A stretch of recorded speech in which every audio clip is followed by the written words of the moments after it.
Ada banyak sekali elemen-elemen yang otomatis datang dari Materialize CSS ini. Salah satunya yang sangat-sangat cantik yaitu sistem menunya. Kita akan buat menunya sekarang. Kita tinggal pakai tag navigasi, dan di dalam navigasinya yang pertama kali kita butuhkan adalah kelas nav wrapper di sini. Jadi semuanya akan masuk di dalam div ini. Ada dua bagian. Yang pertama untuk logonya. Saya bisa taruh Scoding atau sekolah coding di sini. Dan kita kasih dia kelas brand logo. Dia akan otomatis memperlakukan dia sebagai logonya nanti. Dia akan ditaruh di kiri. Dan untuk listnya kita taruh di tag UL. Dan list. Kita kasih tag A. Saya akan tulis HTML. Lalu ada CSS dan juga JavaScript di sini. Nah, intinya kita bikin list biasa. Kalau kita lihat sekarang tampilannya seperti ini, dia akan numpuk di kiri. Jadi yang kita butuhkan di bagian kelasnya untuk bikin dia float right, kita tinggal tulis right di sini seperti ini. Nah, ketika kita bikin dia responsif, dia akan numpuk ketika pada ukuran mobile. Salah satu cara mencegahnya tinggal ditulis tambah class height di sini. Kalau kita nulis class height doang, maka dia akan hilang di semua ukuran. Tapi kalau kita mau spesifik, misalnya hanya pada mobile, kita tinggal tulis height on small only. Jadi dia akan otomatis hilang pada ukuran mobile aja. Seperti ini. Dan kalau kita mau bikin pada tablet ke bawah, kita tulis height on mat atau medium dari kata medium. Dan juga end up kalau mau lebih besar, jadi ukuran tablet lebih besar dari ukuran tablet, atau tablet dan ke bawahnya atau ukuran tablet ke bawah, mat and down. Jadi sekarang kalau kita pada ukuran tablet dan lebih kecil dari tablet, otomatis navigasi yang kanannya akan hilang seperti ini. Nah, tentu masalahnya kita butuh menunya, nggak mau kita total hilangkan. Kita bisa bikin sistem burger menu di sini atau hamburger menu. Cara bikinnya sangat simpel. Kita akan bikin kelas ekstra di sini. Kita akan copy paste. Jadi kita bikin duplikatnya. Intinya nanti bagian ini akan kita hilangkan, tapi yang akan muncul bagian yang di bawah ini. Kelasnya kita nggak butuh ini semua. Kita cukup ngasih tahu kalau dia site nav, karena dia akan muncul sebagai navigasi dari samping nanti. Dan ID ini penting. Saya akan tulis mobile menu di sini, tapi namanya penting. Akan kita sambungkan dengan tag A yang akan kita buat. Tag A ini dia adalah icon burger menunya nanti. Untuk pakai burger menunya kita pakai material icon. Tinggal dalam tag I, lalu kelasnya adalah material icons.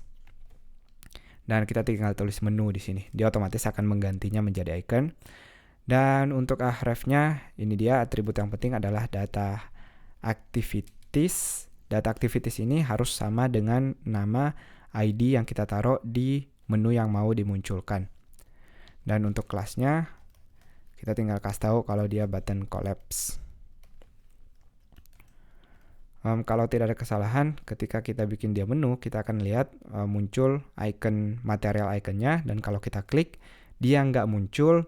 Kenapa? Karena kita butuh jQuery di sini untuk memunculkan menunya. Jadi untuk menginisialisasi, seperti biasa kalau kita pakai jQuery, kita akan butuh dokumen getReady agar semuanya udah siap. Function. Dan kita tinggal tulis si kelasnya tadi adalah button collapse. Kelas pakai titik. Kita akan panggil metode siteNav-nya. Jadi kalau saya reload sekarang, ketika saya klik, ada kesalahan.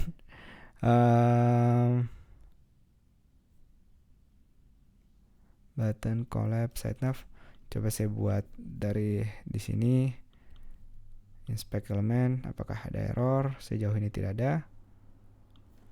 Kalau saya kecilkan lalu klik, dia belum muncul. Tapi dia udah ada bayangannya, kita akan lihat kesalahannya ada di mana. Artinya dia udah berbentuk bayangan, artinya ada sesuatu yang muncul, tapi dia belum muncul sepenuhnya. Nama kelasnya button collapse, benar. Data activities kita, bukan activities tapi data activates namanya. Di sini kalau namanya kreatif nggak boleh karena ini udah ditentuin. Data activates ternyata. Jadi kalau kita klik, menunya akan muncul seperti yang teman-teman lihat di sini. Jadi kita bisa bikin menu antara yang muncul di desktop dan menu yang muncul di mobile berbeda, tinggal kita atur di bagian ini. Nah, ini dia beberapa tambahan. Kalau kita mau ngasih tahu kita berada di halaman mana, kita tinggal tambahin di kelas listnya. Misalnya kita berada di halaman CSS sekarang. Kita tinggal kasih kelas aktif di sini, dia akan otomatis highlight si bagian CSS-nya tadi. Nah, jadi kita bisa ngasih tahu user kita sedang berada di halaman mana, tinggal menggunakan kelas aktif ini. Selain itu, kalau kita mau bikin navbarnya sistemnya dia fix, jadi nggak ikut ke scroll, biar lebih jelas, saya akan kasih beberapa konten di sini. Misalnya saya bikin gambarnya tadi yang cukup gede, saya include dulu. Jadi kalau kita scroll sekarang gambarnya hilang, tapi kita bisa kasih ke bagian nav-nya ini class navbar fixed. Nah, kalau saya scroll sekarang, belum. Si navbar fixed ini kita taruhnya bukan di navigasinya tapi di parent-nya harusnya. Jadi saya akan butuh satu div lagi di sini dengan kelas navbar fixed tadi. Ini dia. Jadi dia kita bungkus si navigasinya di dalam satu kelas navbar fixed. Dengan ini kalau saya reload, ketika saya scroll, si navbarnya akan tetap pada di atas, tidak akan bergerak kemana-mana. Nah, itu enaknya kalau kita pakai navbar fix. Jadi kalau kita punya halaman yang panjang, user nggak perlu nge-scroll sampai atas lagi baru bisa ngeklik sesuatunya. Kita pastikan menu mobilenya juga masih ikut bekerja. Itu dia tentang penggunaan menu pada Materialize CSS.